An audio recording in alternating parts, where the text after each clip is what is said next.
ತೋರಿಸಿದ್ದಾರೆ ಸರ್. ಪ್ರಪಂಚದಲ್ಲಿ ತುಂಬ ಮೋಸ ಹೋಗ್ತಾರೆ ಹೆಣ್ಮಕ್ಳು. ಕರೆಕ್ಟಾಗಿ ತೋರಿಸಿದ್ದಾರೆ ಸರ್. ಹೆಣ್ಮಕ್ಳಿಗೆ ಈ ಥರ ಆಗ್ಲಾರ್ದಂಗೆ ಆಗಬೇಕು. ಜನ ಹೀರೋ ಸೂಪರ್ ಆಗಿದ್ದಾನೆ. ಅವ್ನ ಸ್ಟೋರಿ ಮತ್ತೆ ಸೂಪರ್ ಆಗಿದೆ ಮೂವಿ, ಸಕ್ಕತ್ತಾಗಿತ್ತು. ಲೈಫ್ ಚೆನ್ನಾಗಿದೆ, ಸೂಪರ್ ಮೂವಿ. ನಾವು ಮೊದಲು ಎಲ್ಲ ಆದ್ಮೇಲೆ ಯೋಚನೆ ಮಾಡೋದಕ್ಕಿಂತ ಎಲ್ಲದಕ್ಕಿಂತ ಮೊದಲೇ ಯೋಚನೆ ಮಾಡಬೇಕು ಅಂತ ಇತ್ತು ಹೇಳ್ಕೊಡ್ತೋಣ. ಅಷ್ಟು ಚೆನ್ನಾಗಿತ್ತು ಮೂವಿ. ಲವರ್ಸ್ ಎಲ್ಲ ಬಂದು ನೋಡ್ರಿ. ಚೆನ್ನಾಗಿದೆ, ಸೂಪರ್ ಆಗಿದೆ. ಪ್ರಥಮ ಬಾರಿಗೆ ಒಂದು ಯಾವುದೇ ಹೆಣ್ಣಾಗಲಿ ಯೋಚನೆ ಮಾಡಿ ಲವ್ ಮಾಡೋದಾಗ್ಲಿ ಮದುವೆ ಆಗೋದಾಗ್ಲಿ ಯೋಚನೆ ಮಾಡಿ ಆಡಬೇಕು ಅಂತ ಹೇಳ್ತೀನಿ. ಪ್ರತಿಯೊಂದು ಹೆಣ್ಣಾಗಲಿ ಗಂಡಾಗಲಿ ಫಿಲಿಮ್ ಚೆನ್ನಾಗಿದೆ, ಸೂಪರ್ ಇದೆ, ಯಶಸ್ವಿ ಆಗಲಿ. ಡೈರೆಕ್ಷನ್ ಮಾಡಿರ್ತಕ್ಕಂಥ ಡೈರೆಕ್ಟರ್ಗೂ ಶುಭವಾಗಲಿ, ನಿರ್ಮಾಣ ಮಾಡಿರ್ತಕ್ಕಂಥ ಅವರಿಗೂ ಶುಭವಾಗಲಿ ಅಂತ ಹೇಳ್ತೀನಿ.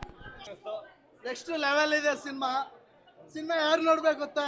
ನಿಜವಾಗ್ಲೂ ಹೇಳ್ತಾ ಇದ್ದೀನಿ, ನಾನು ಫ್ರಾಡ್ ಮಾಡೋ ಹುಡುಗಿರ್ಗೆ ಮಾತ್ರ.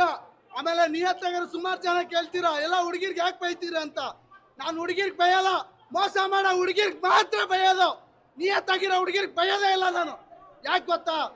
ಜೀವನದಲ್ಲಿ ಹೇಳ್ತೀನಿ, ದುಡ್ಡ ಶಾಶ್ವತ ಅಲ್ಲ, ಮನುಷ್ಯತ್ವ ಶಾಶ್ವತ. ಜೀವನದಲ್ಲಿ ದುಡ್ಡಿನ ಆಸೆಗೋಸ್ಕರ ದುಡ್ಡಿರೋ ಜೊತೆ ಜೀವನ ಮಾಡಕ್ ಹೋಗ್ತೀರಾ. ಲಾಸ್ಟಲ್ಲಿ ಜೀವನ ಕಳ್ಕೊಂಡು ಕೊರಗ್ತೀರಾ. ಕೊರಗದ ಮೇಲೆ ಪ್ರೀತಿನೂ ಸಿಗಲ್ಲ, ಏನೂ ಸಿಗಲ್ಲ. ನಾನು ಹೇಳೋದೇನು ಗೊತ್ತಾ? ದುಡ್ಡಿರೋನ್ಗೂ ದುಡ್ಡಿಲ್ದಿರೋ ನಿಯತ್ತಾಗಿರೋ ಪ್ರೀತಿಗೆ ಏನು ವ್ಯತ್ಯಾಸ ಗೊತ್ತಾ? ದುಡ್ಡಿರೋನು 1000 ಹುಡುಗಿರ ಜೊತೆ ಬ್ಲಡ್ ಶೇರ್ ಮಾಡ್ತಾನೆ, ಆದ್ರೆ ನಿಯತ್ತಾಗಿರೋನು ಸಾಯೋವರೆಗೂ ಅವಳ ನೆನಪಲ್ಲ ಇರ್ತಾನೆ. ಅದೇ ನಿಯತ್ತು.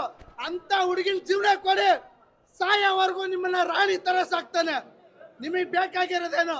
ಜೀವನದಲ್ಲಿ ಚೆನ್ನಾಗಿರ್ಬೇಕು, ಚೆನ್ನಾಗಿ ಬಾಳ್ಬೇಕು ಅಂತ.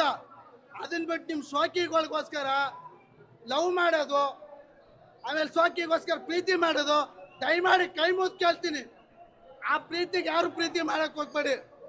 ಲೈಫಲ್ಲಿ ಇವತ್ತು 90% ಬಾರಲ್ಲಿ ಯಾವನಾದ್ರು ಹುಡುಗ ಕುತ್ಕೊಂಡಿದ್ದಾನಂದ್ರೆ ಅವ್ನ ಸ್ಟೋರಿ ಕೇಳಿ ಹೇಳ್ತಾನೆ, ಗುರು ನಾನು ನಿಯತ್ತಾಗಿ ಪ್ರೀತಿ ಮಾಡಿದೆ, ಇವತ್ತು ನನ್ನ ಬಿಟ್ಟು ಹೋದ್ಲು ಗುರು ಅಂತ ಹೇಳ್ತಾನೆ. ಹುಡುಗನ ಜೀವನ ಹಾಳು ಮಾಡಿದೆ ಯಾರು ಗೊತ್ತಾ? ಈ ಫ್ರಾಡ್ ಮಾಡೋ ಹುಡುಗಿರೇ. ಇವತ್ತು 90% ಫುಟ್ಪಾತಲ್ಲಿ ಗಡ್ಡ ಬಿಟ್ಕೊಂಡು ಯಾವನಾದ್ರು ರೋಡಲ್ಲಿ ಹೋಗ್ತಾನಂದ್ರೆ ಈ ಫ್ರಾಡ್ ಹುಡುಗಿರಿಂದಾನೆ. ಮೂವಿ ಚೆನ್ನಾಗಿದೆ.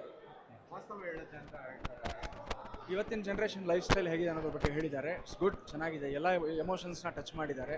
ಸೊ ಸಮಾಜದ ಎಲ್ಲ ಸ್ತರಗಳು, ಅಂದರೆ ಒಂದು ಲೋಯರ್ ಮಿಡ್ಲ್ ಕ್ಲಾಸ್ ಆಗಲಿ, ಮಿಡ್ಲ್ ಕ್ಲಾಸ್ ಆಗಲಿ, ರಿಚ್ ಕ್ಲಾಸ್ ಆಗಲಿ, ಒಬ್ಬೊಬ್ರದ್ದು ಆಸ್ಪಿರೇಷನ್ಸ್ ಹೇಗಿರುತ್ತೆ ಅನ್ನೋದ್ರ ಬಗ್ಗೆ ತೋರಿಸ್ಕೊಟ್ಟಿದ್ದಾರೆ. Good watch.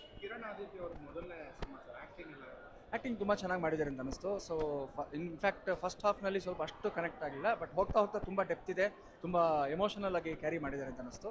ನೈಸ್. ತುಂಬ ಸ್ಟೋರಿ ನಿಮಗೆ ಆಲ್ಮೋಸ್ಟ್ ಹಲವಾರು ಸಿನಿಮಾಗಳು ಬಂದಿರೋವಂಥದ್ದೇ. ಸ್ಟೋರಿಗಿನ್ನ ಇಲ್ಲಿ ಪ್ರೆಸೆಂಟೇಷನ್ ಇಂಪಾರ್ಟೆಂಟ್ ಆಗುತ್ತೆ. ಸೊ ಕಥೆಯನ್ನು ಹೇಗೆ ಕನೆಕ್ಟ್ ಮಾಡಿದ್ದಾರೆ, ಹೇಗೆ ಕ್ಯಾರಿ ಮಾಡಿದ್ದಾರೆ ಅನ್ನೋದು, ಸೊ ಕನೆಕ್ಟ್ ಮಾಡಿ ಕೂಡಿಸಿದ್ದಾರೆ. ಸೊ ಅಲ್ಲಿ ಸ್ಕ್ರೀನ್ ಪ್ಲೇ ತುಂಬ ಚೆನ್ನಾಗಿದೆ, ಡೈಲಾಗ್ಸ್ ಅಷ್ಟೇ ತುಂಬ ಕಡೆ ನಾಟುತ್ತೆ ಮನಸ್ಸಿಗೆ. ಸೊ ಇವೆಲ್ಲ ಓವರ್ ಆಲ್ ತೊಗೊಂಡ್ರೆ it's A very good movie ಅಂತ ಹೇಳ್ಬೋದು.